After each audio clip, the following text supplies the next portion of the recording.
ভাই মানতে হবে, দেব একটার পর একটা যেভাবে পারফরমেন্স দিয়ে চলেছে, ঠিক আছে।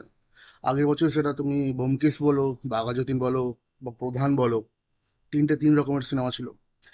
এবছরে এখনো পর্যন্ত দেবের কোনো সিনেমা আসেনি, বাট খাদানের প্রথম টিজারটা চলে এলো। তারপরে যেটা, সেটা তো খুব বেশি হাইপ ফেললো, মাথা খারাপ করে দেওয়ার মতো, বাংলা সিনেমা এরকম কোনোদিন হয়নি। তো সেখানে এখন টেক্কার টিজার চলে এসছে, যেটা অলরেডি পুজোতে রিলিজ হচ্ছে।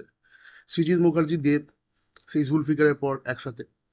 আর সৃজিত মুখার্জিকে মানতে হবে, মানে দেবের যে অ্যাক্টিং সত্তাটা, আর দেবকে না প্রত্যেকটা, মানে বলাই বাহুল্য, দেখতে কুর্নিশ জানানো উচিত। বাকি বাংলার যেসব অ্যাক্টাররা আছে, কিছু বাদ দিয়ে, তাদেরকে দেবের থেকে শেখা উচিত, যে সত্যি অ্যাক্টিং কাকে বলে। দেব একটা টাইমের পর আস্তে আস্তে নিজেকে একটা অ্যাক্টর হিসেবে খুব ভেঙেছে, এখনো পর্যন্ত অনবরত ভেঙে যাচ্ছে। আর টেক্কার টিজারে আমরা যেটা দেখলাম, দেবের অভিনয় অসাধারণ।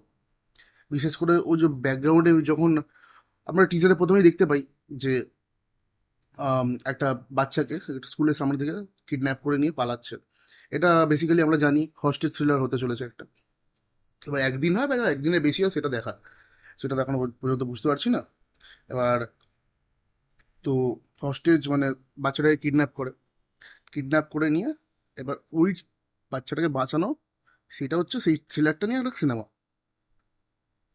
সৃজিত মুখার্জি ভালো ডাইরেক্টর, সৃজিত মুখার্জি কাজ বার করতে হয় না। দেবের এখনো পর্যন্ত বেস্ট কাজ ছিল আমার আই থিঙ্ক বুনো হাঁস আর জুলফিকারে।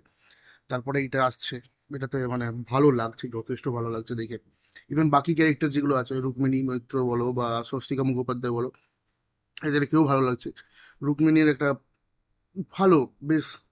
এবার দেখার পারফরমেন্স কিরকম দিয়েছে সে সিনেমায়, টিজার দেখে তারা বলা যাবে না, কারণ টিজারে তার সেরকম বেশি ডায়লগ ছিল না, বা কিন্তু এক্সপ্রেশন ভালো লাগছে অবভিয়াসলি। আর স্বস্তিকা মুখোপাধ্যায়ের মনে হয় একটা কি দুটোই গ্লিম ছিল, এক জায়গায় শুধু ছোট্ট একটা ডায়লগ ছিল। তো স্বস্তিকা মুখোপাধ্যায় অবভিয়াসলি একটা ভালো অ্যাক্টর, তাকে নিয়ে কোনো ডাউট নেই, সে ভালো কাজ করবে। দেবকে নিয়ে যেটা অনেক লোকের ডাউট ছিল যে এইসব সিনেমা দেব কিরম কি করেছে না করেছে, ভাই মুখে ঝামা ঘষে দিয়েছে। দেবকে ভালো লাগছে, ভালো মানে আস্তে আস্তে এতটা ভেঙেছে না। আর সৃজিত মুখার্জি এমন একটা ডাইরেক্টর যে ওকে বার করতে পারে ওর অ্যাক্টিং সত্তারা। আমি যেটা আগে বললাম, বুনো হাঁস আর জুলফিকারের পরে আই থিঙ্ক এটা দেবের one of the best performance হতে চলেছে লাইফ টাইম, ঠিক আছে। এটা দেবের আই থিঙ্ক 46, 46 নম্বর সিনেমা না কত রকম নম্বর সিনেমা একটা। এবার এই হস্টেজ থ্রিলারটার থেকে বাইরে আমরা অনেক কিছু দেখতে পাচ্ছি, যেমন পলিটিক্যাল কিছু এজেন্ডা আছে, পলিটিক্যাল কিছু ইস্যু আছে, অনেক ক্যারেক্টার আছে। টোটা রায় চৌধুরীকে ফার্স্ট দেখতে পেলাম টিজারে, একটা ছোট ক্লিপস। পরাণ বন্দ্যোপাধ্যায়কে দেখতে পেলাম, দেখলাম যে একটা র্যালি হচ্ছে, ঠিক আছে। আর দেবের যে ডায়লগগুলো ছিল যে প্রথমে মানে এই পৃথিবীর সব থেকে বড় ভুল হচ্ছে গরিব হয়ে জন্মানো। আমরা ভূতের মতো তোমাদের চারপাশে ঘুরে বেড়াই, তোমাদের কারো আমার মুখ মনে থাকে, আমাদের মুখ মনে থাকে, এইবার থাকবে। তো আই থিঙ্ক কিছু একটা ব্যাপার হয়েছে, যেটার জন্য ও আলটিমেটলি এই হস্টেজ বা কিডন্যাপিং এর প্ল্যানটাকে বেছে নিয়েছে। তো এবার দেখার সিনেমায় এটা কতটা ভালোভাবে ফোটে। ব্যাকগ্রাউন্ড মিউজিকটা দারুণ লাগছে, সত্যি কথা। রণজয় ভট্টাচার্য না সামথিং কেউ, এবারে অনুপম রয় নেই।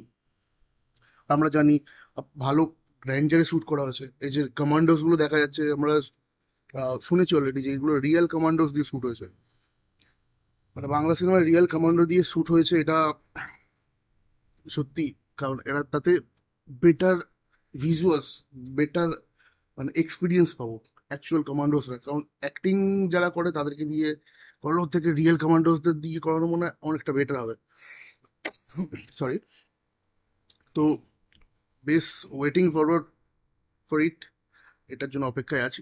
দেখা যাক, 8 তারিখে রিলিজ হচ্ছে, আমি তো যাবো ফার্স্ট ডে শো দেখতে, কেমন হয় তোমাদের কাছে রিভিউ নিয়ে চলে আসবে। এটা টিজার, এরপরে আরও টিজার আসবে বা ট্রেলার আসবে, গানও আসবে। তো সেখানে আমরা আরও দেখতে পাবো, বাকি ক্যারেক্টারগুলোকে আরও বুঝতে পারো। তবে বেশ ভালো লেগেছে, বেশ ভালো লেগেছে। টেক্কা, টেক্কা দিচ্ছে। এবং পুজোতে শাস্ত্রী, বহুরূপী, টেক্কা অনেক কিছু রিলিজ হচ্ছে। আর 11 তারিখে আরো অনেক কটা সিনেমা রিলিজ হচ্ছে, হিন্দি, তামিল, তেলেগু মিলিয়ে। তো টেক্কা টেক্কা দিতে আসছে, এটা নিয়ে হাইপ ছিল। পোস্টারগুলো সেরকম কিছু কাজ করতে পারেনি, বাট টিজারটা কাজ করেছে। আমি জানতাম যে টিজারটাতেই একটা কিছু ব্যাপার হবে, আর টিজারটা সত্যি করেছে, টিজার কাজ করেছে। তো লুকিং ফরওয়ার্ড টু ইট, খুব ভালো হবে আই থিঙ্ক, আমার তো আশা সেটাই, এক্সাইটেড আছি। তোমাদের কিরকম লাগলো টিজারটা তোমরা কমেন্ট সেকশনে জানাও। নতুন হলে চ্যানেলটাকে সাবস্ক্রাইব করে দাও। বেল আইকনটাকে প্রেস করে দাও। দেখা হচ্ছে নতুন ভিডিওতে। টাটা।